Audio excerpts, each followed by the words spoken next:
Boa noite.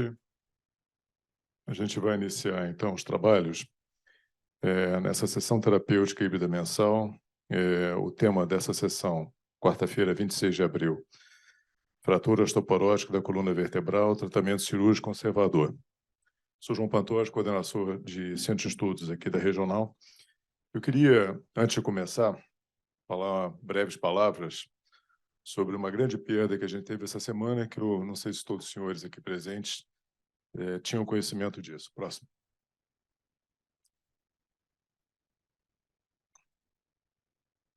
A gente perdeu um grande amigo essa semana, o Dr. Felipe Carvalho Braga dos Santos, na sua idade de 45 anos, uma morte trágica, um acidente de cavalo. O Dr. Felipe, cirurgião torácico, eu como pneumologista lidei muito com ele nos últimos 10 anos, trabalhando na equipe do Dr. Rui Haddad.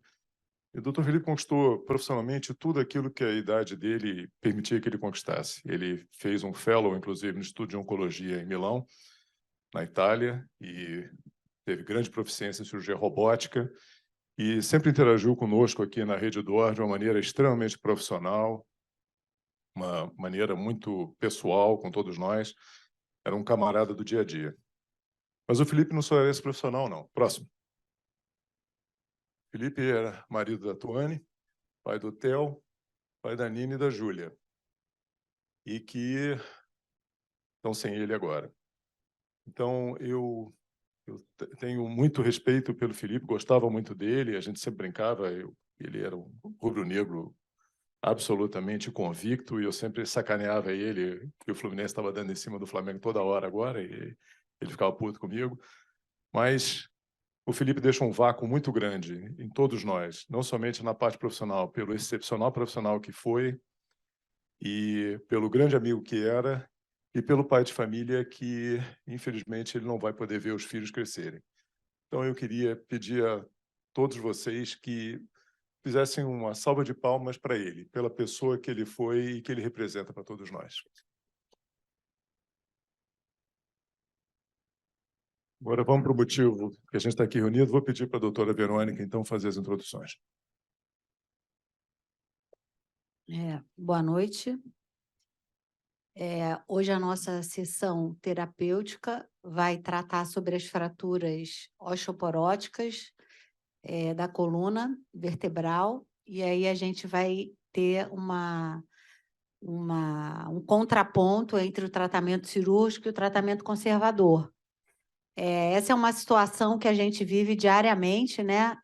Aqui no Copstar e no Copador, esses hospitais estão situados num bairro onde a idade é avançada, então a gente tem uma população de pacientes com esse tipo de fratura com frequência nas nossas emergências, e é sempre um duelo entre o clínico e o ortopedista, qual o melhor tratamento para o paciente, né? Obviamente, tanto um quanto o outro tem prós e contras e tem indicações precisas. Existem algumas circunstâncias em que talvez ambos possam ser empregados com benefícios para o paciente, mas a gente está aqui para tentar entender.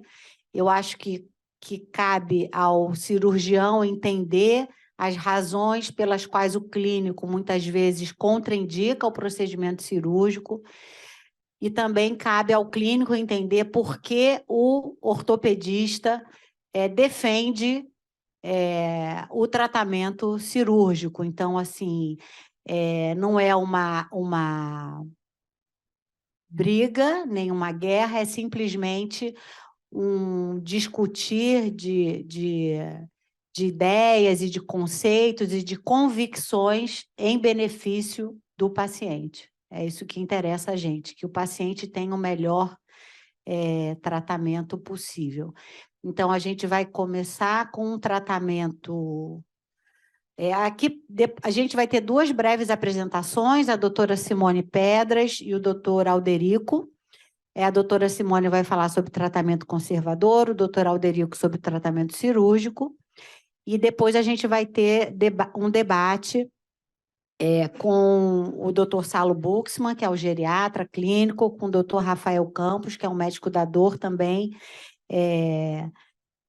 com grande importância e atuação nessas patologias que claramente causam uma incapacidade grande por conta da dor. E o Dr. Luiz Cláudio Schettino e o Dr. Carelli, imagino, esteja chegando a qualquer momento.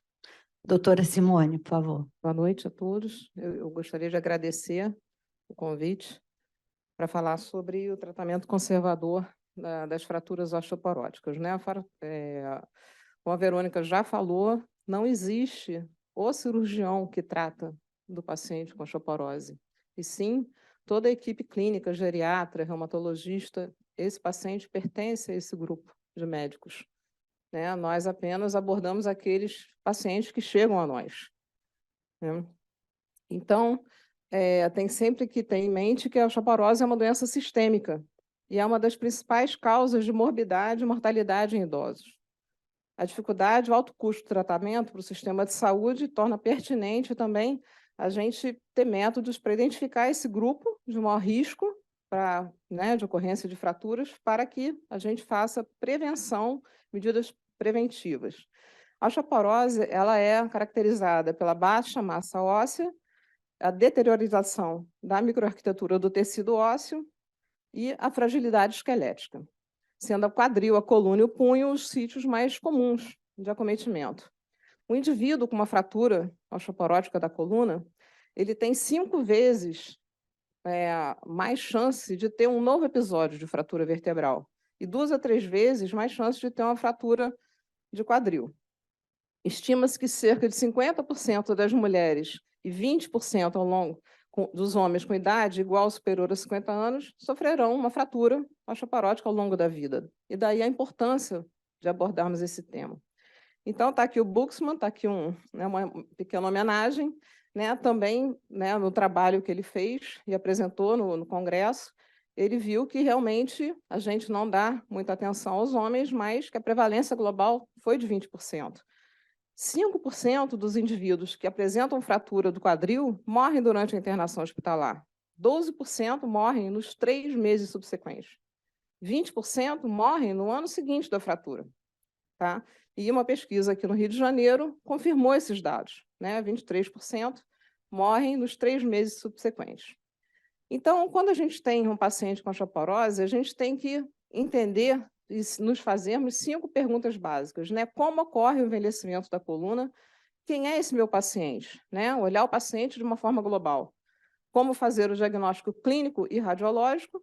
Quais as possibilidades terapêuticas e qual a técnica que deve ser utilizada?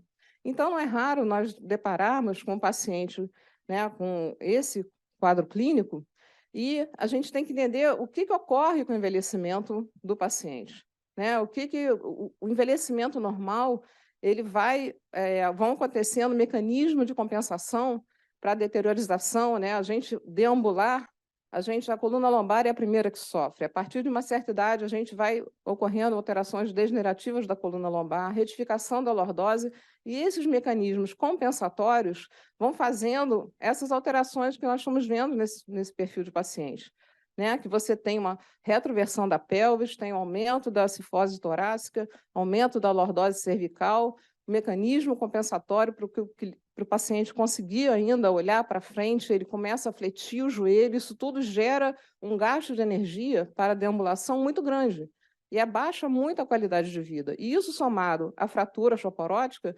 agrava ainda mais essa situação. A qualidade do tecido ósseo, a gente tem que pensar que ela não é unifatorial, é multifatorial, né? Depende muito do estado nutricional, estilo de vida, atividade física daquele paciente ao longo dos anos e do seu processo de envelhecimento, se ele tem predisposição genética, né? O uso de medicamentos, tudo isso é importante a gente conhecer, né? Saber o cálculo, existe um método, né, que é o FRAX, que é para a gente quantificar qual é a qualidade, qual é a probabilidade de, nos próximos 10 anos, aquele paciente ter uma fratura por osteoporose. Então, isso, quem acompanha no dia a dia, né, principalmente o geriatra, ele está com esse paciente. Sendo que, no dia a dia, apenas 1/3 dos pacientes procuram tratamento médico. porque muitas vezes a dor lombar, né, aquela dor pouco assim, definida, ela vai ser confundida com uma doença degenerativa da coluna, né, e às vezes essas fraturas já estão ocorrendo e não estão provocando uma dor tão diferente daquela que o paciente já conhecia, tá? Então, sugere que grande parte das fraturas tem boa evolução e os pacientes seguem relativamente assintomáticos. No entanto, para os pacientes sintomáticos, tem uma deteriorização funcional, progressão de deformidade, levando a dores intratáveis. Tá?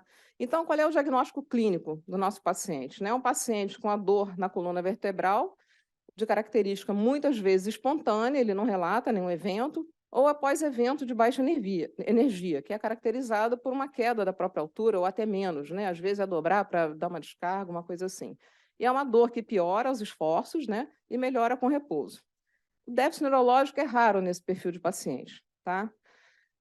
A gente sempre tem que solicitar as imagens quando tem um paciente que chega até nós com a queixa, né? A radiografia simples, ela é feita num paciente que procura uma emergência ou, no caso, um paciente ambulatorial que está deambulando. O paciente que perde a capacidade de deambular por dor, essa radiografia acaba sendo uma etapa que ela é meio que pulada, tá? E muitas vezes a gente não vê. Então, o exame de ouro para a fratura por osteoporose é a ressonância magnética. E a tomografia computadorizada, por ser um exame mais rápido, mais bem tolerado pelo paciente idoso, é feita também para a gente estudar, fazer uma avaliação até inicial no paciente que está mais acamado, né, e fazer até um estudo para ver a questão quando for cirúrgico, né, o tratamento cirúrgico.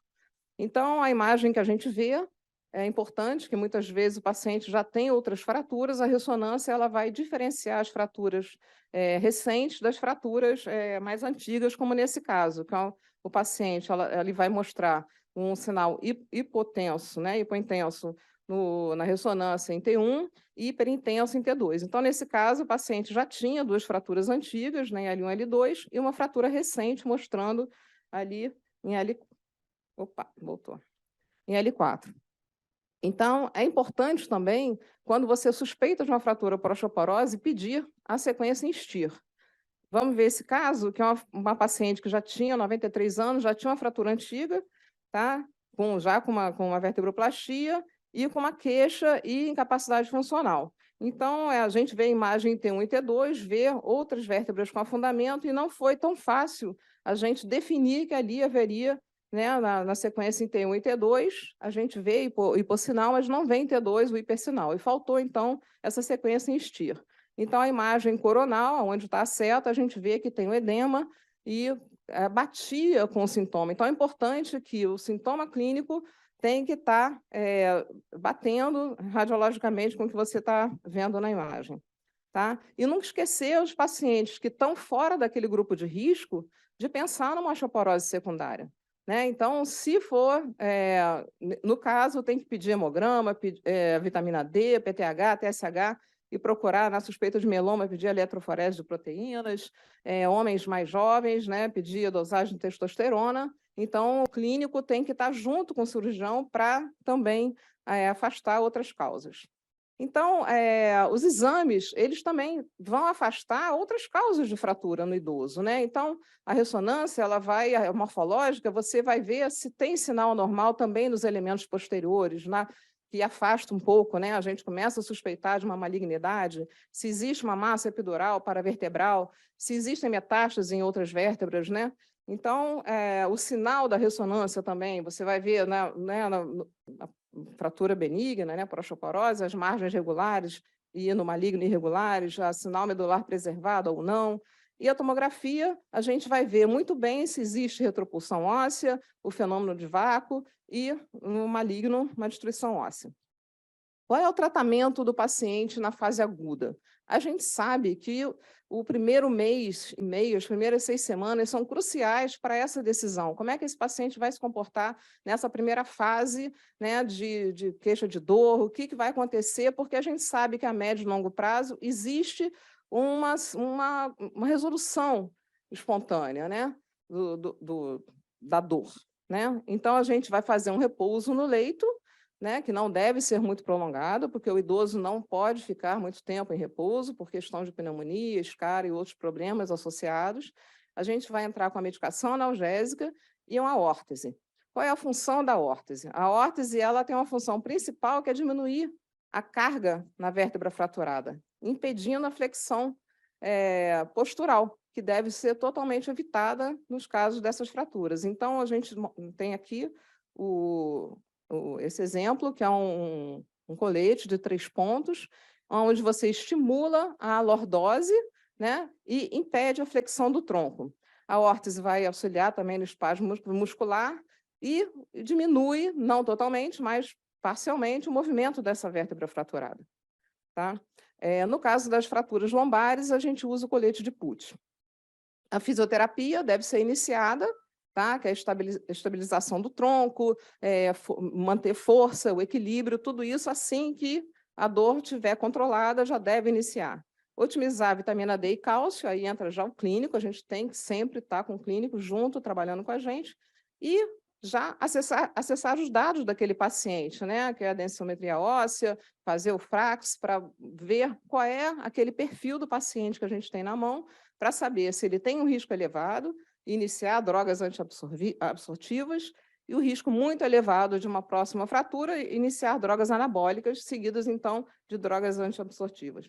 Esse é para exemplificar, é um colete de Gillet, alternativo, até bem mais usado aqui no nosso meio, mais fácil de ser encontrado, que é utilizado para essas fraturas. Então, aqui tem um exemplo de uma paciente de 81 anos, que tinha uma radiografia, era uma paciente que eu acompanhava no consultório, e que procurou a emergência, e a gente identifica uma fratura com leve perda de altura em L1, e no consultório, com uma dor controlada, foi solicitada uma tomografia, né? Ela era portadora de marca-passo, não podia fazer ressonância, e você vê como que em 3 semanas já houve um aumento, né? Ou seja, uma diminuição da altura do corpo vertebral. E ela, mesmo com o colete, né? Não sei se está dando para ver aí, L1, como que, apesar de já ter iniciado, né, o processo de consolidação junto com a vértebra proximal, como que ela perdeu a altura, né? Mas essa paciente ficou bem, ficou assintomática e tolerou o tratamento conservador. Então, sempre lembrar que o repouso ele não é muito bem tolerado pelo paciente idoso, né? Ele é difícil de cuidar, né? A gente tem que, por, né, definição, 26 dias para fratura de coluna lombar e 2 semanas para torácica. É muito difícil e não impede a progressão da fratura, a consolidação viciosa e cifose com dor residual. E, em padrão, diminuir a atividade física de 3 a 6 meses para aqueles que fazem, né? Hidroginástica, às vezes uma musculação. Então, resumindo, o tratamento conservador, o colete tem a vantagem de não adicionar risco de um procedimento cirúrgico e tem a desvantagem de que nem sempre é bem tolerado pelo paciente, principalmente pacientes obesos, pacientes que, né, têm dificuldade respiratória, sentem dor com apoio do colete, não é bem tolerado. A analgesia deve se iniciar com anti-inflamatórios, né, não hormonais. Ela também tem suas contraindicações, né? Geralmente os idosos eles são cardíacos, muitas vezes com problemas renais, nem sempre é uma boa indicação, porque existe também essa limitação. Então, sempre tem que estar com acompanhamento clínico para avaliar a tolerância do paciente àquela medicação e iniciar o mais precocemente o tratamento específico para a osteoporose. E os bloqueios, né?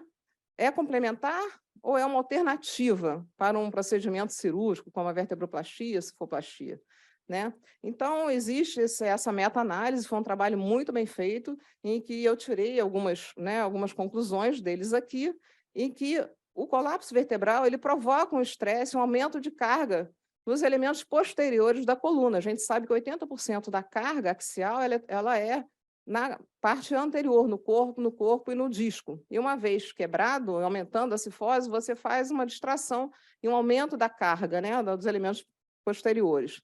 E provoca mudança dessas facetas, tá? E pode levar o paciente com quadro álgico. A conclusão desse estudo é que a terapia combinada mostrou o índice de Overstreet significativamente menor no primeiro dia de pós-operatório, assim como no primeiro e terceiro mês pós-operatório. Mas não mudou, não teve diferença. Eu estou falando do procedimento cirúrgico, vertebroplastia ou cifoplastia associada a bloqueio facetário, tá? A meta-análise mostrou que o Overstreet não foi significativamente maior no grupo que realizou bloqueio facetário, né, naquele primeiro mês, sem diferença, no entanto, no terceiro mês, sexto mês e 1 ano de pós-operatório. Então, o bloqueio facetário deve ser considerado como complementar à vertebroplastia ou osfoplastia, especialmente em pacientes com fatores de risco associados à dor facetária. Sempre lembrar que a incidência de refratura foi significativamente maior no grupo submetido à cimentação vertebral. O Alderico deve falar um pouco sobre isso. Então, sempre lembrar que a gente tem que fazer o diagnóstico, uma vez estando em frente com um paciente com osteoporose, fazer o diagnóstico clínico, radiológico. Hoje em dia existe a inteligência artificial, é uma nova realidade no nosso meio, que está emergindo como modalidade diagnóstica, tendo algoritmos para predizer a presença de osteoporose, com o objetivo de avaliação e tratamento e prevenir a fratura primária ou até mesmo um próximo episódio de fratura. Evitar esse care gap. E o que é isso? É a gente começar a tratar e até o paciente entrar, né, no tratamento efetivo medicamentoso. Hoje em dia existem muitas drogas para tratamento e prevenção da osteoporose, existe esse gap. Então, o objetivo é a gente já identificou, já encaminhar para que aquele clínico, geriatra, reumatologista, aquele que entenda bem dessas drogas, porque elas têm limitações, têm indicações, têm tempo, têm ordem, né, de sequenciamento. É importante que isso já seja feito imediatamente quando a gente pensa num tratamento conservador ou cirúrgico. Né, o teraparetide é uma droga que está sendo utilizada, mas o seu uso, né, o Saulo vai poder falar sobre isso, tem no máximo 2 anos, o omosumab está em estudo durante 12 meses, então tem que sempre saber que existem essas drogas e que a gente deve encaminhar o paciente. Né? Então, eu até vi esse trabalho que a prescrição das drogas antiabsortivas após um ciclo de drogas anabólicas é sugerido. Tá? Há vários trabalhos que diminuem até 30%, quando comparados ao grupo controle, né? a novas fraturas. Então, sempre lembrar que a fratura da coluna ela exige uma equipe multidisciplinar, que é a fisioterapia, exercícios estabilizadores, fortalecimento dos membros, equilíbrio, evitar flexão do tronco na fase aguda. O nutricionista, para, né, abordar a parte nutricional e adequar o habitat para evitar quedas, né, tapetes e as coisas para evitar a queda. Não pode esquecer de todos aqueles fatores de risco, daqueles pacientes que já têm uma chance aumentada para ter osteoporose. E agora o curioso, vai entrar um pouquinho na aula do Alderico, mas vai ser 1 minuto só, como que ainda é bem controverso. Né? Isso eu achei muito curioso, onde você tem também os guidelines, onde a gente tem aqueles que defendem já a vertebroplastia, ossifoplastia, e aqueles que, na minha surpresa, a própria Academia de Orthopedic Surgeons, né? Que diz que a vertebroplastia ou ossifoplastia deve ser indicada naqueles pacientes que estão com muita dor intratável. Então, é isso que eu acho que a gente tem que ter em mente, tá? E, no sumário, a dor tratável, pouca limitação funcional, tratamento conservador com colete. Uma deformidade mínima, com sinal hiperintenso no estia, dor significativa, né? Ou seja, limitação funcional importante, vertebroplastia. Dor não tratável, com sinais de cifose progressiva, perda de altura de corpo, cifoplastia. Nos casos de fratura comunitiva, paciente com condição clínica, procedimento cirúrgico, que a gente deve pensar em fixação percutânea, posterior com vertebroplastia, e déficit neurológico, descompressão, mais estabilização posterior e anterior, via posterior ou anterior. Então, aqui só um caso para ilustrar, né, um paciente que tinha uma pequena perda de altura, mas que estava uma paciente depressiva, não estava aguentando aquele quadro de dor, então foi submetido a uma vertebroplastia. Paciente com déficit neurológico foi submetido a uma descompressão e estabilização, com cimentação nos parafusos, né, nos corpos vertebrais, com parafusos canulados, e uma fixação anterior para estabilização da fratura. E o paciente com compressão mielorradicular foi submetida também a um procedimento. E aqui só uma última imagem para todo mundo lembrar que a colocação de cimento nesses pacientes osteoporóticos, eles têm um risco, sim, apesar de, na literatura, variar em torno de 1% a 3%, né, como foi no caso dessa paciente, quando a gente foi colocar o cimento, vazou pela veia cava e a gente teve que chamar um cirurgião vascular que colocou um stent. A evolução foi ótima, mas né, a gente teve essa intercorrência. Obrigada.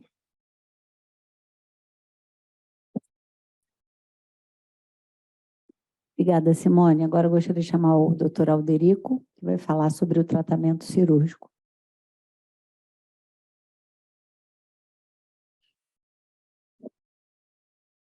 Boa noite a todos. Obrigado ao convite, Verônica e Pantoja. Eu procurei preparar uma aula com aspectos bem práticos, porque é muito importante a gente entender que nem toda fratura osteoporótica é igual, tem o mesmo padrão, e nem todo paciente com o padrão mais comum vai evoluir bem. Então, a gente precisa homogeneizar. Essa aula tem por objetivos diagnosticar corretamente uma fratura osteoporótica e entender os princípios gerais de indicação de tratamento cirúrgico num paciente com fratura osteoporótica. Como a Simone falou, essas lesões são bem prevalentes, muitas delas são assintomáticas, mas uma minoria vai deixar sequela no paciente se não for conduzida adequadamente. Então, o quadro clínico é bem variável. Às vezes existe uma história bem marcante de trauma, outras vezes não. Às vezes o paciente relata que foi espirrar, foi tossir e começou a sentir uma dor. E algumas vezes mesmo sem evento inicial nenhum. Sempre lembrar das causas secundárias, muitas vezes esse colapso pode não ser osteoporose, pode ser uma doença subjacente.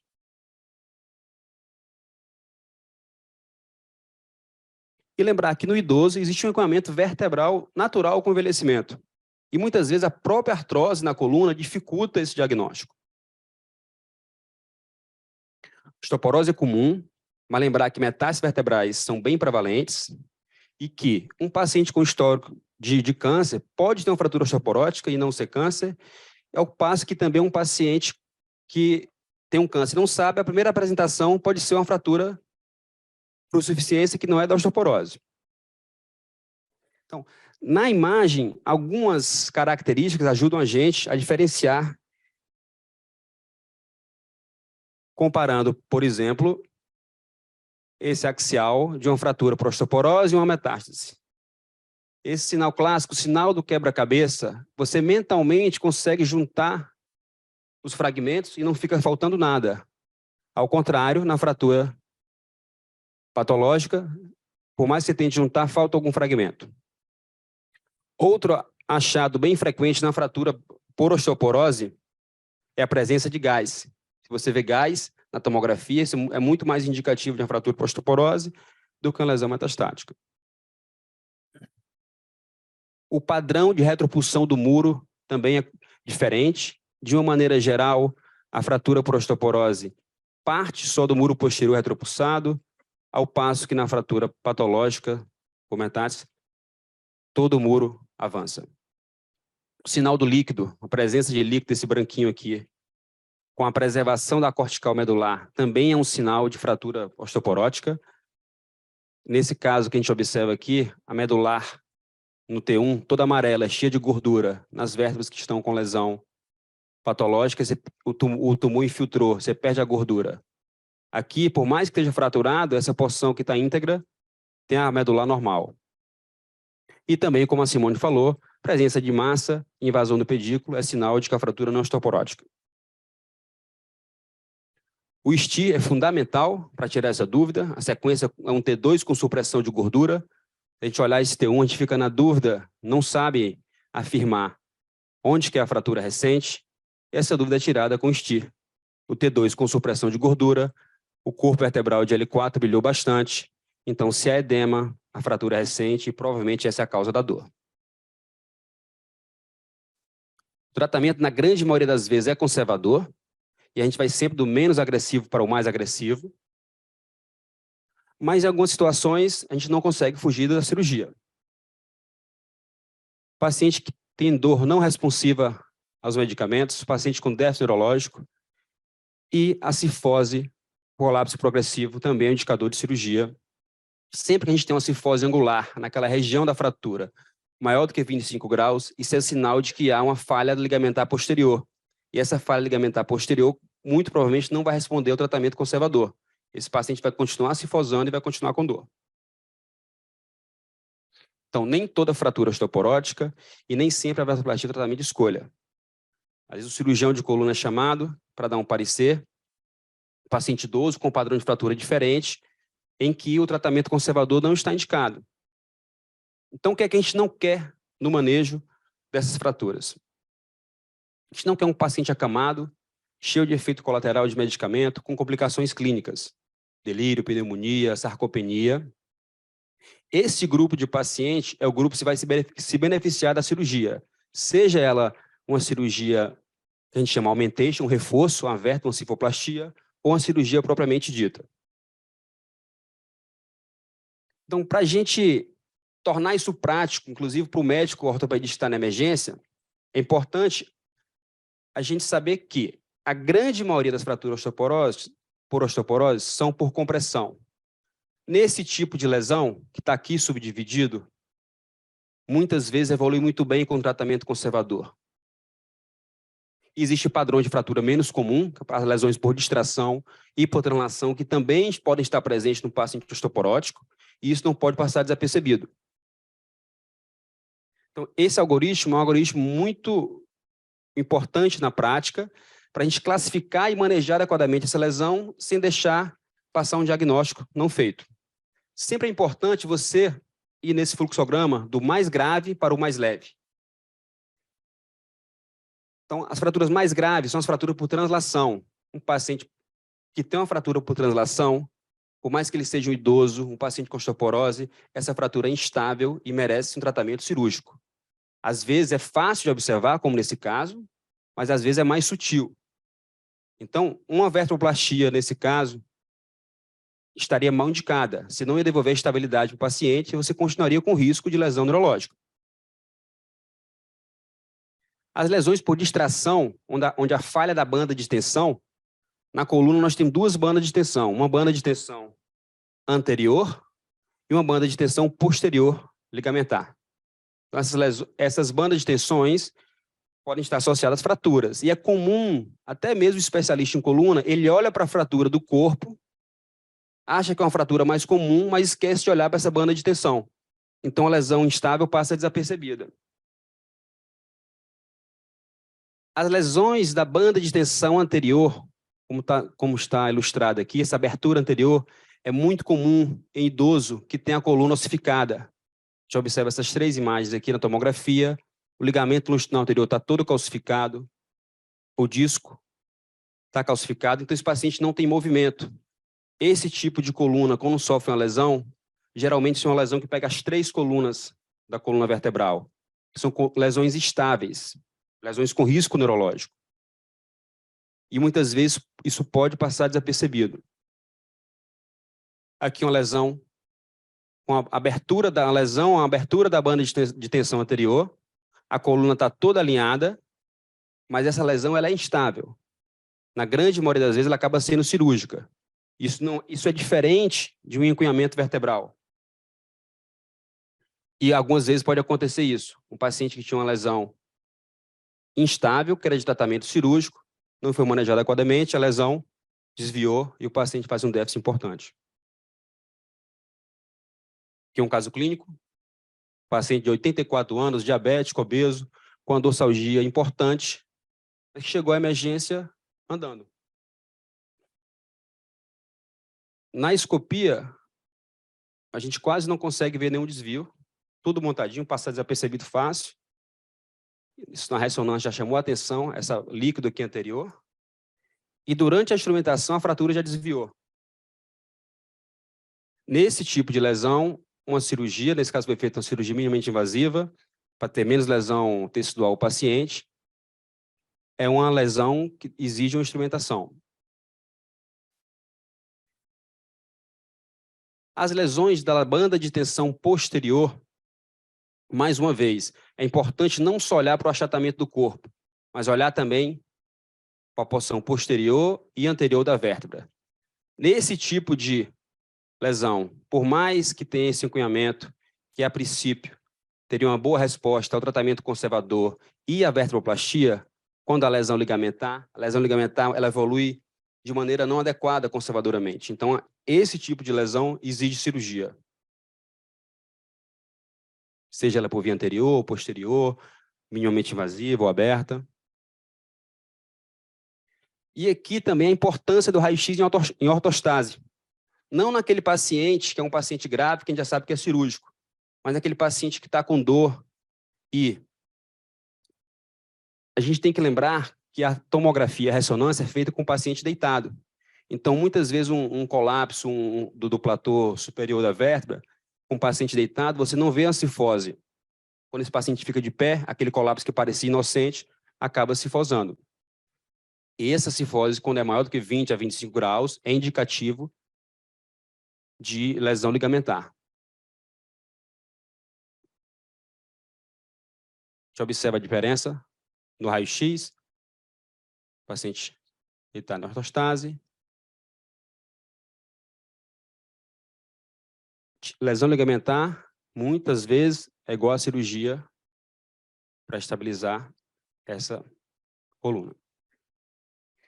Esse grupo de fratura, esse sim, esse é o grupo de fratura mais comum, esse é o grupo de fratura que geralmente não precisa procedimento cirúrgico nenhum, e quando precisa, na maioria das vezes, é feito um procedimento de reforço, uma vértebra ou cifoplastia. Comumente é um platô superior que colapsa, pode ser o inferior também, mas o mais comum é o superior, pode ser os dois platores e pode ter lesão do muro posterior. Esse grupo de fraturas, muitas vezes, se beneficia da vertoplastia.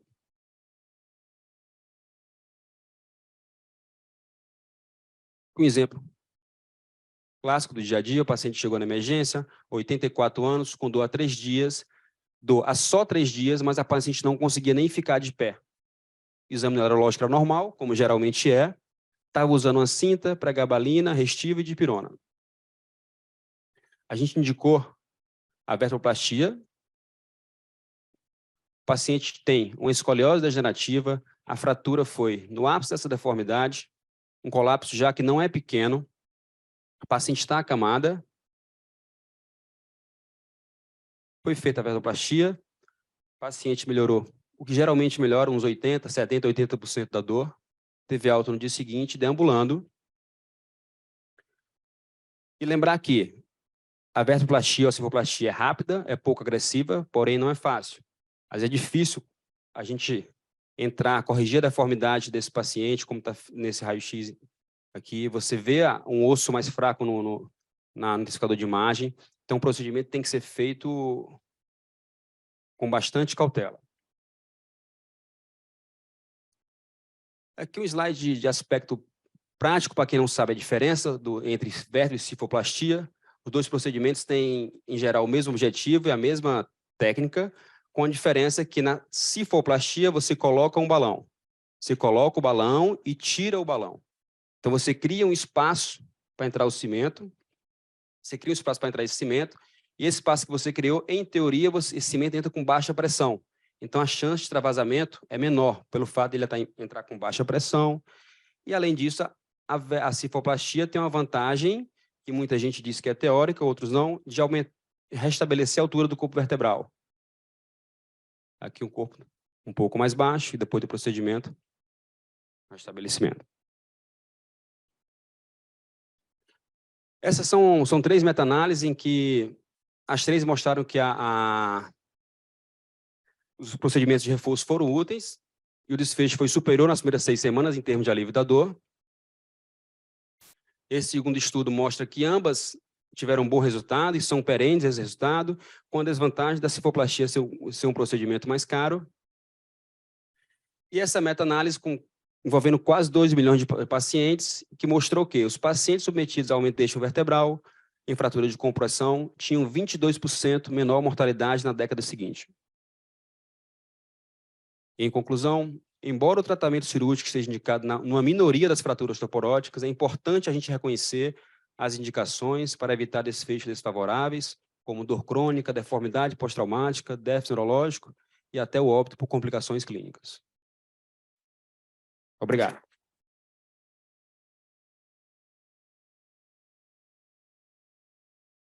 Queria agradecer a palestra muito interessante. Só lembrar quem está participando no webinar, nós temos no momento 47 pessoas. Se quiserem alguma pergunta para os palestrantes ou os debatedores, que, por favor, mandem isso através do chat, tá? Então, eu queria convidar agora, por ordem aqui colocada, o Dr. Salo Buxman, que é clínico, especialista em geriatria, trabalha aqui no Copastar, e ex-coordenador de medicina interna do INTO, para fazer considerações sobre o tema e as palestras. Alguém tem aqui o microfone?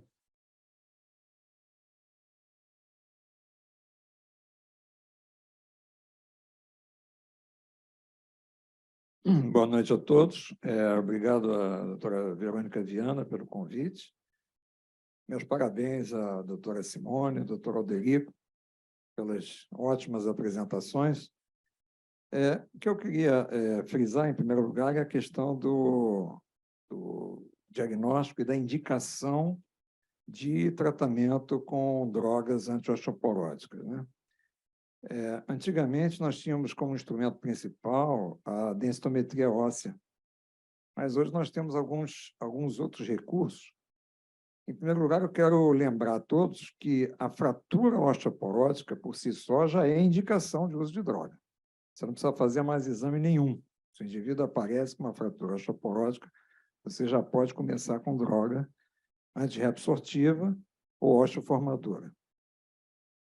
Em relação à investigação, além da própria densitometria óssea, nós temos um instrumento muito importante, que é o FRAX. No nosso caso, o FRAX Brasil, que é um instrumento adaptado para a nossa população, e um risco de fratura em 10 anos do fêmur maior do que 3%, ou o risco de outras fraturas osteoporóticas maior do que 20%, é indicação de tratamento, independentemente da densitometria. Porque a gente sabe que a maioria das fraturas osteoporóticas ocorre com uma densitometria normal ou na faixa de osteopenia. Então, o FRAX se torna um instrumento muito importante para indicar o tratamento clínico. E, além disso, nós temos também os biomarcadores.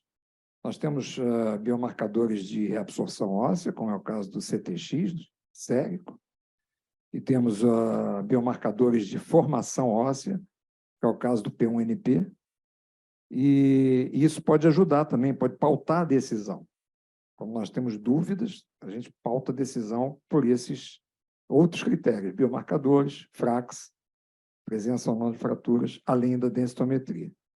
Em relação às drogas, eu não vou me alongar muito aqui, eu vou deixar isso para o debate, para as perguntas dos participantes, mas, enfim, nós temos as drogas antirreabsortivas, que são principalmente os bisfosfonatos e o denosumab, e nós temos drogas osteoformadoras. Nós, até pouco tempo, tínhamos apenas a teriparatida, que é uma droga um pouco mais complicada de se usar, porque é injetável, é diária, é cara. E agora nós temos o romosozumab, que é um novo anticorpo monoclonal, que tem uma ação, além de antirreabsortiva, osteoformadora. Então, são novas opções, nós temos usado essas drogas. O romosozumab, cujo nome comercial é Evenity, a gente ainda está aprendendo, estamos no início, mas são recursos que a gente tem e que diminuem muito o risco de novas fraturas vertebrais naqueles pacientes elegíveis para o tratamento conservador. E, basicamente, é isso. Mais detalhes em relação a métodos diagnósticos e tratamento clínico, a gente vai deixar para as perguntas dos participantes. Rafael, o seu insight sobre o tema. Bom, obrigado, doutora Verônica, doutor Pantoja, pelo convite. Queria também registrar aqui a homenagem que o doutor Pantoja fez. O Felipe era um grande amigo pessoal, difícil aceitar essa situação, mas... Bom, em relação à nossa visão como medicina da dor, eu tenho 2 comentários aqui para fazer. Quer dizer, primeiro, em relação ao manejo farmacológico, são pacientes idosos, com farmacocinética, farmacodinâmica alteradas, que fazem efeito colateral aos diversas medicações, principalmente anti-inflamatórios, adjuvantes, opioides, e o perfil farmacológico para essa população é muito difícil, né? Eu queria só lembrar que a gente tem 2 medicações, uma é a buprenorfina, que o Alderico até comentou, o Restiva, que tem por ser um adesivo, né, transdérmico, e ela tem um perfil farmacocinético bem interessante, né? Sem picos e vales, sem um potencial de efeitos colaterais grandes. Então, é uma saída que a gente tem para esse tipo de paciente, para o tratamento conservador. E outra é o tapentadol, que chegou tem 1 ano ou menos aqui no Brasil, já usado bastante lá fora. E o tapentadol a gente tem usado também, agora já encontra na farmácia, quer dizer, é a minha receita amarela, ainda é uma receita super controlada, mas que também tem um perfil interessante para paciente idoso, com menos efeitos colaterais, e que tem um perfil um pouquinho melhor para dor neuropática. A outra coisa que eu queria comentar, que eu acho que a Simone comentou assim, de forma brilhante, é que esses pacientes, além da fratura, eles têm, né, os problemas de coluna, as discopatias e principalmente a artrose facetária. E eu já me vi em 2 situações em que eu entrei junto com o ortopedista, com o ortopedista fazendo a vertebroplastia e eu fazendo a infiltração facetária, no mesmo tempo, no mesmo ato cirúrgico. Porque eu lembro bem de um paciente que era uma fratura de L1, e quando eu fui ver esse paciente, né, dar o parecer, ele me perguntava: doutor, a minha vértebra é aqui em cima, mas a minha dor é aqui embaixo da lombar. Aí ele me perguntava: de onde sai isso, né? Como é que isso pode acontecer? Eu falava que tinha um padrão de irradiação, mas também tem aquela artrose facetária que, como a Simone falou, descompensa, né, nesse tipo de paciente. Então, eu imagino que esse tratamento combinado quer dizer, dependendo da fratura, né, dependendo ali da altura e da gravidade, eu acho que com a infiltração facetária eles se beneficiam muito bem. E a última coisa é que na semana passada eu tratei um paciente aqui no Copador, de um paciente com uma fratura osteoporótica de dorsal, número 8, de D8, um paciente de POC que não parava de tossir, muita secreção. Então, ele fez a fratura vertebral e de costelas pela tosse. E na verdade, assim, foi chamado um neurocirurgião, né, na época, para vê-lo, que ofereceu uma cifoplastia, mas o paciente estava em uso de AS. Ele quis esperar pelo menos aí uns 5 dias para fazer a cirurgia. E aí o clínico que me chamou para o caso virou e falou assim: tá bom, Rafael, ele não está respondendo a medicação, ele vai ter que esperar para fazer a cirurgia. O que a gente pode fazer? Porque ele estava em sofrimento, o paciente. Toda vez que ele tossia, ele ia no teto. E aí a saída foi colocar esse paciente no centro cirúrgico e a gente colocou um catéter peridural com uma infusão contínua de anestésico. Eu tunelizei esse catéter. O paciente era outro depois do procedimento, depois da analgesia peridural, dor controlada. Esse paciente evacuou, esse paciente ficou, né, mais animado. Então, ele pôde esperar a cirurgia dele ali 4, 5 dias depois. E também lembrar que essa é uma terapia até de ponte, né, para poder esperar uma cirurgia ou para um paciente que está internado, acho que também é válido. Doutor Luiz Cláudio. Bom, tem muita coisa para a gente discutir num assunto desse, né? Obrigado pelo convite. Gostei muito das apresentações da Simone e do Alderico. Mostraram aspectos bastante importantes do dia a dia. Achei extremamente importante o que o Alderico chamou a atenção para, em primeiro lugar, saber diferenciar o tipo de fratura osteoporótica. O paciente tem osteoporose, mas pode ter qualquer tipo de mecanismo e de lesão na coluna vertebral. E isso é fundamental para a gente poder decidir mais à frente o que vai ser feito, né? Entre fazer uma grande cirurgia, ou apenas imobilizar, ou oferecer uma vertebroplastia. Então, ficou muito claro, muito interessante a apresentação. E Simone mostrou os coletes, né?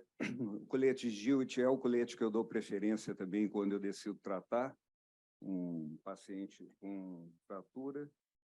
Eu acho que é o que menos incomoda, mas, de modo geral, o paciente idoso tolera muito mal a imobilização. Minha experiência é nesse sentido. E, por isso, surgiu a vertebroplastia. Eu sou defensor da vertebroplastia, né? Eu tenho uma experiência bem longa, tenho resultados bem interessantes, acho que a grande maioria reagiu bem. É lógico que tem alguns que não têm um resultado tão bom, tem os problemas, né, de fraturas adjacentes, que a gente tem que sempre ponderar, mas algumas lesões eu tenho a tendência a partir precocemente para a vertebroplastia, principalmente quando eu vejo aspecto mais grave da osteoporose nos exames do paciente e quando elas estão localizadas principalmente na transição tóraco-lombar, que eu acho que é uma área de instabilidade muito grande, que tem uma tendência a cifosar, a colapsar e manter um quadro no futuro de muita dor. Então, nós temos que pensar aqui que nós queremos oferecer para esse paciente alívio da dor e impedir o colapso progressivo daquela vértebra, porque é sabido que quanto mais cifose o paciente desenvolver ao longo da idade dele, maior tendência ele vai ter a outras fraturas subjacentes. Então, não só tratar a dor, mas também impedir o acunhamento dessa vértebra fraturada. Bom, em princípio é isso, e a gente vai discutir aí mais à frente outros aspectos, né? Obrigada. Carelli.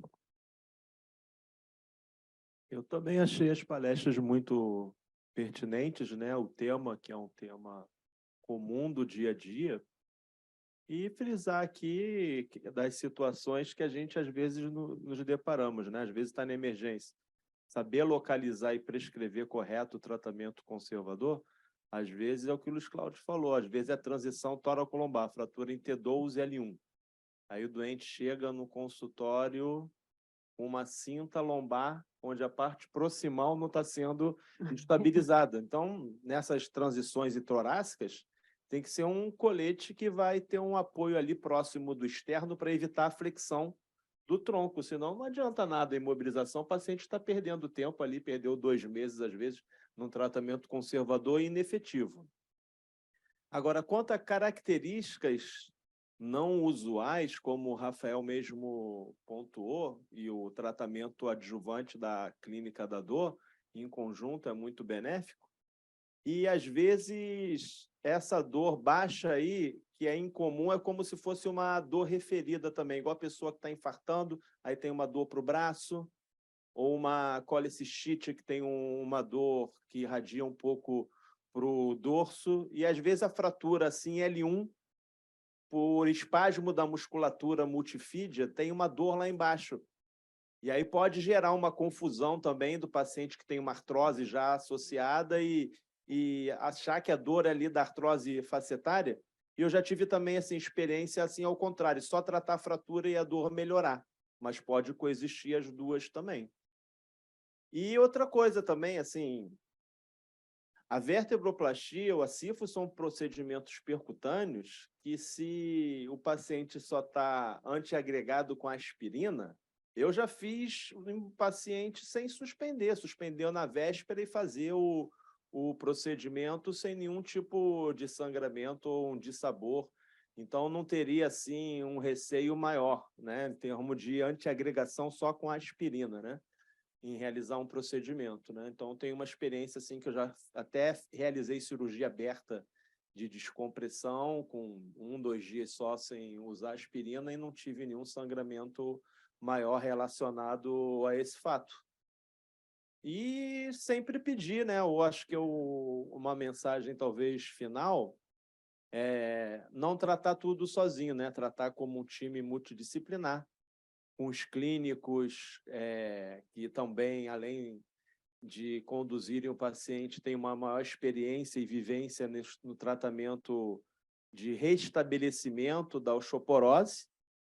E lembrar, se a gente vai fazer uma cirurgia, que essa cirurgia ela é eletiva, avaliar bem a qualidade óssea do paciente, escolher, como foi mostrado aqui, técnicas que vão minimizar o arrancamento, a falha, que seria, num termo mais corriqueiro, um afrouxamento dos implantes, né, como foi mostrado, os parafusos com cimentação, e não esquecer que em paciente com metástase ou com osteoporose, a lâmina vertebral é a parte mais forte do osso. Então, sempre deixar na sala quem é especialista em coluna e vai enfrentar esse desafio, porque operar adulto, ainda mais na terceira idade, é um desafio, né? O risco de complicações são altíssimos e, para minimizar isso, deixar as lâminas de sobreaviso, ou usar ganchos, métodos de segunda geração, ou até amarrias sublaminares, hoje em dia não com uso de materiais metálicos, mas bandas que sofrem uma técnica de suplementação muito boa para evitar complicações da fixação interna. E, como foi dito, uma coisa é evitar o pull-out, né? O afrouxamento do implante com remédios inibidores da osteoclasia. Outra coisa é essa fixação interna ela acabar fusionando, né? Fazer artrodese. Então, a artrodese com utilização de remédios que vão promover os osteoblastos, né? Como o Buschmann que falou, como o Forteu, eles vão aumentar a chance de consolidação óssea. E remédios que vão inibir o osteoclasto vão impedir complicações mecânicas de afrouxamento do seu implante. E, como ele está falando, essa experiência nova aí com esse anticorpo monoclonal talvez possa agregar as duas formas de prevenção de uma falha cirúrgica nos pacientes. Muito bom. A gente tem uma pergunta, né, Pantoja? A pergunta que veio pelo chat. Qual é a origem da imagem gasosa no disco degenerado e nas fraturas osteoporóticas? Isso aqui eu acho que seria ideal, na verdade, para o radiologista tentar dar uma explicada, né? Algum cirurgião se aventura a tentar explicar isso? O sinal de Knudson, ou seja, o ar intervertebral, né? Qual é a origem disso?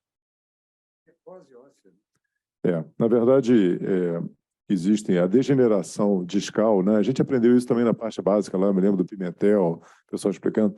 Você tem uma degeneração discal e aquilo, como o nitrogênio é um gás menos solúvel, ele fica represado em áreas de microfraturas daquele disco, né? Então, o sinal de Knudson, que é o nome disso, você veria. Quer dizer, a evolução disso é quando você tem uma fratura, aquilo ali, obviamente, já tendo uma degeneração, se espalharia um pouco mais, mas eu entendo que seria isso. Eu até perguntei para o Dr. Paulo Bernardi, que é o nosso radiologista on-call aqui, e ele confirmou isso também. É só uma curiosidade, né? Então, a gente levantou aqui as questões, né?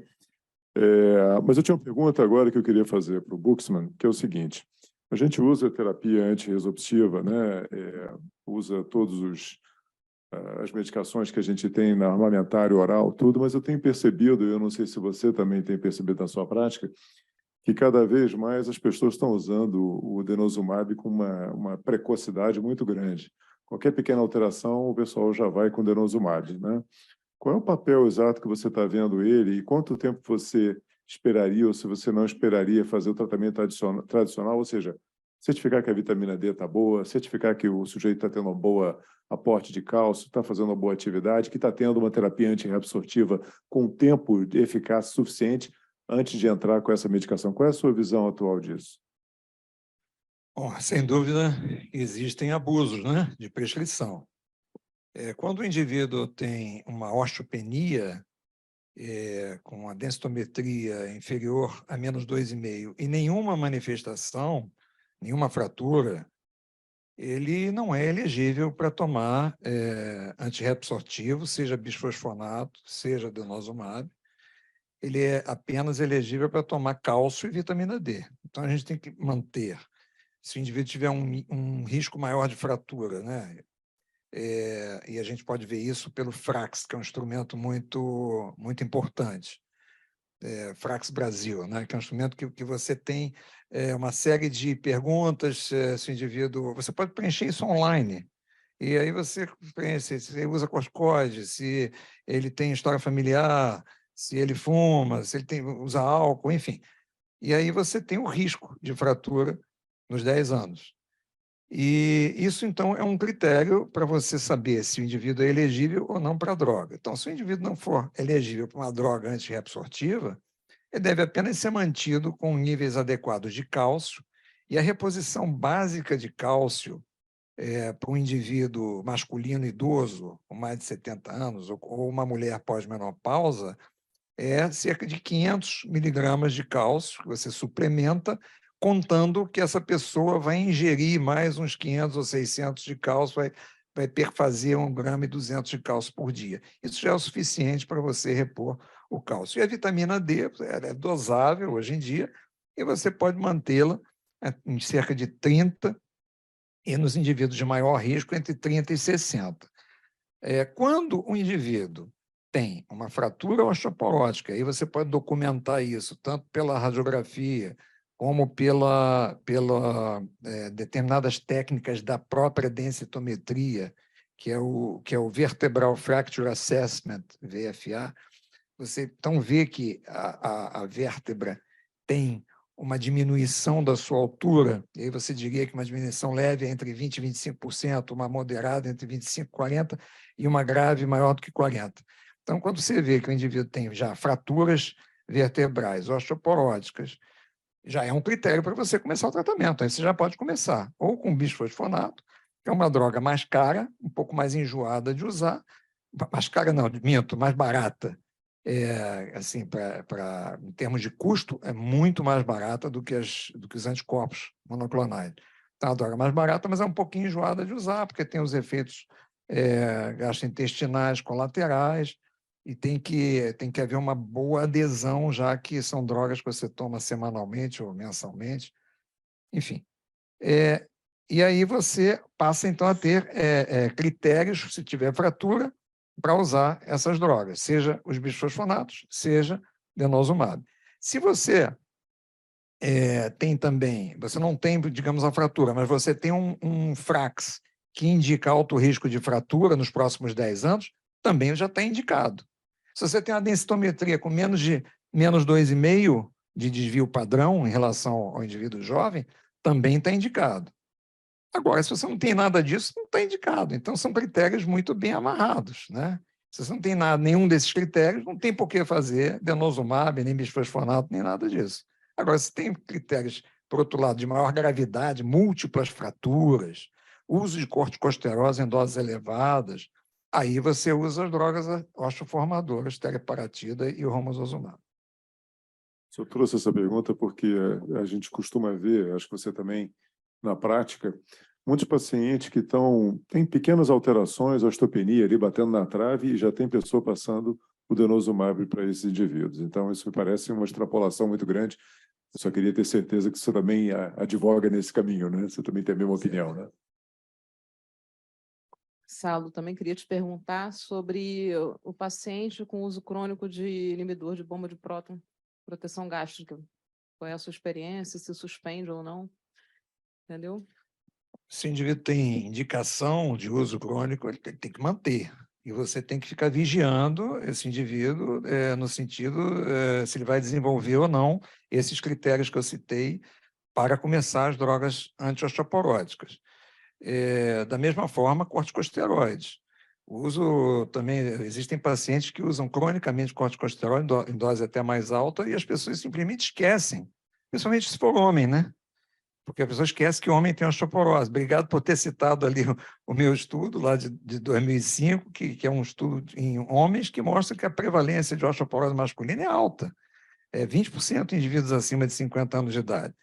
Então, e quanto mais velho, mais aumenta essa prevalência. Então, quando você usa, por exemplo, corticosteroide, é outro. Uma coisa que as pessoas não lembram, principalmente se forem homem, que tem que verificar e que tem que, muitas vezes, dar uma droga antirreabsortiva, porque esse indivíduo é de altíssimo risco para desenvolver fratura osteoporótica. Não sei se o Schettino lembra do caso que nós tivemos, né? Aquele advogado com múltiplas fraturas vertebrais e que foi submetido a múltiplas vertebraplastias muito bem sucedidas, aliás, por uso de corticoide. Ele usou corticoide, as pessoas esqueceram que o uso de corticoide por muitos meses acaba fazendo osteoporose grave e fratura osteoporótica. E ele, de repente, estava todo fraturado.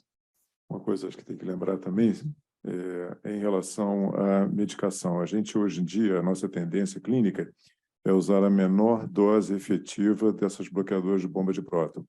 Então, às vezes, você vai surpreender que o sujeito bota 40 ou 80, 42 vezes, e você vai reduzindo e o sujeito continua se mantendo muito bem, obrigado. Às vezes, você consegue manter o sujeito com 20 miligramas de um prazol desses da vida ao dia e tudo bem. Lembrando que, hoje em dia, nós temos uma nova classe de medicação também antiácida, que são a vonoprazana, né, que é comercializada aqui no Brasil com o nome de Inzeln. Essa medicação teria menos efeito na tábua óssea, vamos chamar dessa maneira, do que os outros, as medicações anteriores, os prazóis da vida.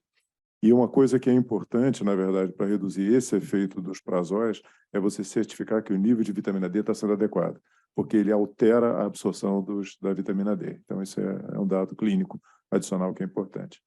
Tem uma pergunta aqui que, de repente, essa daqui vai também, Buxman, para você, tá? Ou alguém quiser responder. Drogas antirreabsortivas, como os bisfosfonatos, são suspensas durante implantes dentários. Muitas vezes vemos essa indicação de suspensão durante tratamento de fraturas. Entendo que, a princípio, não há indicação dessa suspensão. O que acha disso? Não entendi bem a segunda parte da pergunta. A parte do implante dentário, sim. O risco de você fazer uma osteonecrose da mandíbula aumenta muito quando você faz um procedimento como implante dentário ou extração dentária. Ele passa de 1 para 10 mil para 1 para 100. Então, é razoável você interromper o uso do antirreabsortivo.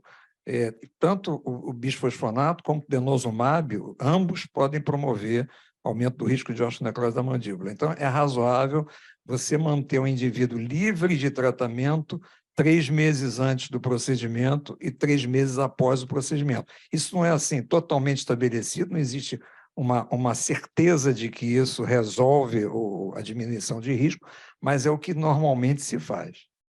A resposta foi dada, mas excelente. Alguém tem mais alguma pergunta da plateia? Por favor, doutor Carelli. Eu queria fazer um comentário sobre o que foi perguntado para a gente sobre o aumento de gás no disco, né, depois de uma fratura, né? Em termos práticos, seria assim, no tratamento cirúrgico de uma colocação, de uma cimentação, um risco maior do cimento extravasar para esse espaço discal. O cimento, assim, extravasar na literatura, o cimento, ele pode ocorrer até em 40% dos casos, tem que ter um cuidado enorme, mas mesmo com todo o cuidado, às vezes extravasa um pouquinho. E se ele extravasa um pouco lateral, anterior, não tem tanto problema. Lógico que o maior receio do cirurgião é ele estar extravasando para posterior no canal, que pode dar, por isso que a gente faz até com uma sedação, paciente desperto, e o paciente comunica a gente também, além de visualização imediata. E nessa lesão discal, ele pode extravasar para o disco adjacente. Extravasando para o disco adjacente, que é um disco degenerado, pode aumentar a incidência de fratura na vértebra de cima ou fazer uma descompensação com uma necrose óssea. Entendeu? Então, isso seria, em termos práticos, um risco relativo de uma intercorrência de extravasamento. Mas o mais importante do que o sinal de gás no disco, que também está presente em fenômenos degenerativos e pode ser tratado com cimento, só que é pouco divulgado, foi uma técnica descrita por um médico em Budapeste, Peter Vargas, que ele faz um tratamento de quem tem dor discogênica, é mais barato e tem alguma efetividade, de colocar cimento. Parece estranho, mas ele bota o cimento no disco degenerado para aliviar a dor. Ele tem uma casuística boa, chama-se disco cimentoplasti. É uma técnica que existe, entendeu? E é pouco utilizada assim aqui no nosso meio, mas a gente teve eu visitei esse médico, né? O Derico também foi, a gente foi ver outras coisas e acabamos descobrindo isso com ele há um tempo atrás. E lembrar que o mais importante que é a degeneração gasosa do disco é o paciente que foi tratado conservadoramente de uma fratura osteoporótica e ela não consolidou. Aí faz a ressonância magnética, não tem mais edema. Ah, então está consolidado. Não, não é bem assim. Às vezes a tomografia computadorizada vai mostrar o ar dentro do corpo vertebral, e isso é muito fonte de dor. Esse doente também tem que ser tratado cirurgicamente com cimentação com ótimos resultados. Então é o primo do Knudson, é o Kummel. Então, nós temos o Knudson e o Kummel, que é mais frequente para a gente, com uma boa resposta terapêutica com cimentação. Maravilha. Temos aqui uma pergunta que, de novo, está todo mundo querendo saber de coisa clínica, sabe? A galera que está de fora não está muito para cirurgia, não. Ô, Saulo, eles estão perguntando agora sobre a terapia intravenosa antirreabsorvível, que é o ácido zoledrônico. Quando usar? O ácido zoledrônico nada mais é do que mais um bisfosfonato. Então, você pode, na verdade, em termos de saúde pública, eu acho que é a melhor opção, não há dúvida, porque é certeza de adesão. O único problema é que, como é uma droga que você dá uma vez por ano, você faz uma infusão e você dá essa droga de 5 miligramas de ácido zoledrônico e você faz uma vez por ano. Se você tiver algum efeito adverso, você está 1 ano com uma droga aí no seu organismo. Mas é muito melhor em termos de adesão do que você ter que dar uma droga oral que você tem que tomar em jejum e depois que você tomar você não pode deitar, você tem que ficar em pé e pode dar vários efeitos adversos. Então, a pessoa muitas vezes não adere ao tratamento adequadamente com o bisfosfonato oral. Só lembrando também que o ácido zoledrônico a gente usa até na parte oncológica, né, como um reforço em pacientes que já têm alguma metástase de coluna ou que tem mieloma, para dar um tratamento mais eficaz. Alguma outra pergunta, observação? Alguém queria falar alguma coisa? Por favor, com... Professora Maria Lúcia, especialista também no assunto, osteoporose. Muito obrigada, Verônica. Obrigada a todos aí pelos ensinamentos. Aprendi muito, concordo perfeitamente com tudo que o Saulo mencionou. Eu só queria reforçar que nós temos uma associação brasileira Abraço e que o Frax Brasil pode ser acessado no site da Abraço. E nós, no Brasil, todo esse grupo brasileiro que vem trabalhando com a equipe inglesa e americana do Frax, nós aqui adotamos uma avaliação pós-Frax, que é o NOG, que a Inglaterra utiliza também, que é de tratar o paciente que tem um risco equivalente a um brasileiro que já fraturou. Então, depois que vocês atingem o risco absoluto, que o Saulo mencionou muito bem, que seria de 20% de fratura maior. Fratura maior significa, né, vertebral, quadril, punho e ombro, mas ou 3% de fratura de quadril, vocês devem prosseguir com o NOG para decidir se o paciente merece tratar ou não, se ele tem alto risco ou até muito alto risco. Mas, reforçando as palavras, todos os ortopedistas que vão atender um paciente com uma fratura osteoporótica já têm em mãos um diagnóstico, né? Ele tem osteoporose, ele não precisa fazer exame algum, e os exames às vezes até confundem, porque Saulo falou muito bem, muitas vezes a densitometria de osteopenia, e eu canso de ouvir em consultório exatamente assim: doutor, eu estou pior que a minha mãe, mamãe tem osteopenia. E eu digo: mas a mamãe já encolheu? Há muito, mamãe tem colabamento vertebral. Então, assim, na realidade, vocês têm em mãos uma população que precisa ser medicada. Qualquer medicamento que seja instituído é melhor que nada. Eu concordo que é difícil fazer bisfosfonato oral. Quem já tentou, o paciente não tem uma adesão muito boa, não. E o bisfosfonato venoso é, sim, uma opção muito boa. Os anabólicos, para quem pode arcar com o custo, melhor ainda. Maria Lúcia, queria aproveitar a sua presença aqui e queria fazer uma pergunta para você. A gente frequentemente em consultório, a gente recebe paciente que vem trazendo uma densitometria de coluna, às vezes traz a densitometria de coluna e de colo de fêmur, às vezes traz a densitometria de coluna e de rádio. E aí você vai analisar os resultados e você percebe que você pode ter o da coluna, às vezes até por um espessamento esclerótico, tudo falsamente normalizado, o do colo do fêmur aceitável, talvez uma osteopenia, mas aí você vai para o rádio, você tem uma osteoporose. Basta para você gerenciar isso como osteoporose? Pois é. A Sociedade de Densitometria Clínica Americana não recomenda fazer rádio em todos os pacientes. Só que virou moda, né? Isso. Hoje em dia, todos os pacientes já chegam com o rádio, os planos de saúde estão pagando. Nós não sabemos se a densitometria, exclusivamente mostrando osteoporose em rádio, tem o mesmo valor preditivo de uma fratura maior, como tem fratura de vértebra com a fratura de quadril. Então, eu mesma já me deparei com pessoas razoavelmente jovens, não tinham nem 70 anos, saudáveis, enfim, bem nutridas, e que só tinham osteoporose em rádio, que eu optei por dar um tempo de 1 ano, pelo menos, de boa nutrição, exercício, cálcio, vitamina D, porque nós não sabemos isso.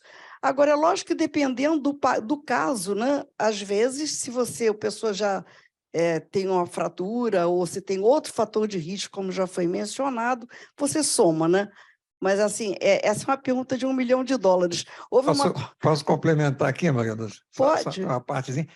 Essa questão do rádio é desconfortável mesmo. É um negócio que deixa a gente cabreiro. Todos os você ginecologistas estão pedindo. Então, o que acontece? O problema do rádio qual é? O rádio é um misto de osso esponjoso e osso cortical. Então, é uma bagunça. O que algumas pessoas estão propondo, eu não sei se você já viu alguma coisa sobre isso, Maria Lúcia, é o chamado rádio ultradistal.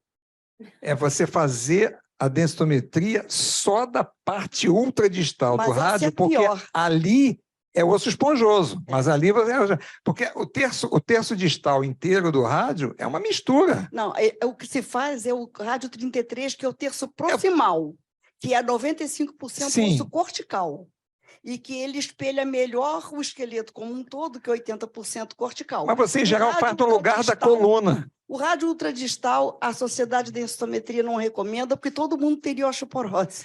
Você tem muito mais osteoporose em osso trabecular, e se você for usar o rádio ultradistal, vai ser pior ainda. O número de pessoas com osteoporose. Mas o problema é que você faz o rádio no lugar da vértebra, em geral, quando a vértebra é alterada por outros fatores que aumentam falsamente a densidade. E quanto que o rádio ultradistal, pelo menos, é osso esponjoso, que é o equivalente da vértebra. E você sabe que o rádio ultradistal é o sítio onde a gente faz a microtomografia naquele exame do HRPQCT, né?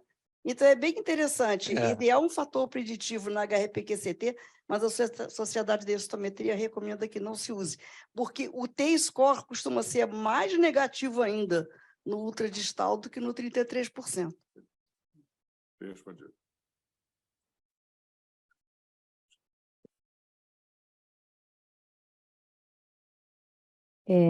Alguém tem uma pergunta? Tem. Lário. Olá, parabéns aos colegas pela apresentação. A minha dúvida é uma dúvida em relação aos marcadores de metabolismo ósseo. Quando indicar e como eles guiam o tratamento, se tem utilidade, porque a utilização CTX como metabolismo ósseo tem aplicação clínica para isso.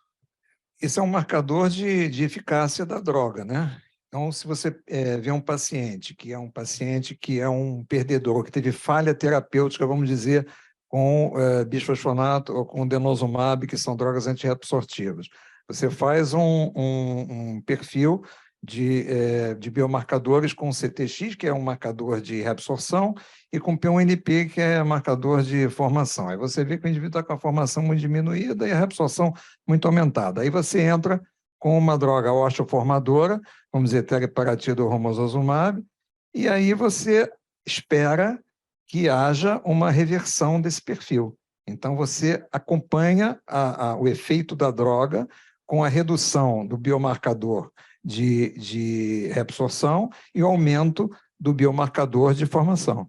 E é importante um basal durante a fratura? Sendo diagnosticada a fratura, você faz um basal para ter esse parâmetro ou pode fazer Olha só, pós-tratamento? isso você usa mais os biomarcadores, na verdade, em estudo científico, né? Na prática clínica, você reserva esses biomarcadores para casos assim, que você desconfia de falha terapêutica e a osteoporose é muito grave. Você não vai usar isso para todo mundo. Obrigado. Mais alguém gostaria de perguntar alguma coisa?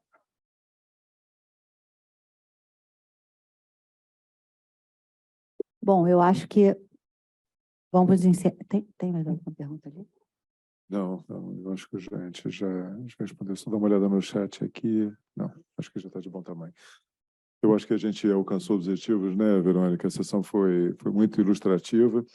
E antes de encerrar, e agradecer a presença de todos aqui, e aqui está no web, eu queria convidar o Dr. Flávio Cury para fazer o fechamento e convidar para as sessões do mês que vem. Flávio, por favor. Oba, foi muito bom, né? Plateia cheia, ilustrativo, né? Quando o assunto é médico de rico, né? Vem logo, né? Queria agradecer a todos vocês e dizer que a gente está num movimento grande aqui de atividade e estamos esperando você para as outras atividades do mês que vem.